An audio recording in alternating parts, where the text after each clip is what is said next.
இருக்காங்க.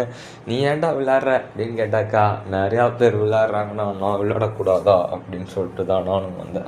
ஏற்கனவே அதில் பார்த்தீங்கன்னாக்கா ஃபஸ்ட்டு லெவலில் முடிச்சிட்டேன். அது வந்து ரொம்ப ஈஸியாக தான் இருந்தது, பட்டு பட்டுன்னு பண்ணிட்டேன். இப்போ வந்து பார்த்தீங்கன்னாக்கா செகண்ட் லெவலு எப்படி இருக்க போகுதுன்னு எனக்கே தெரியாது. இதுதாங்க நான் லைக் அவன் என்னை அடிக்க தேவையில்ல, நானே அடிச்சுப்பேன் என்ன. இந்த ஜம்ப் பண்ணுறதே கடுப்பாக இருக்குது.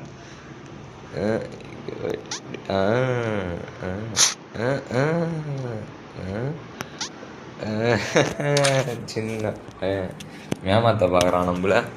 எனக்கு தெரிஞ்சு ரொம்ப கடுப்பாகும் பார்த்தீங்களா, அந்த நேரத்தில் பார்த்தீங்கன்னாக்கா கேம் எப்படியும் நம்ம முடிக்க வேண்டிய நேரம் வந்துடும்.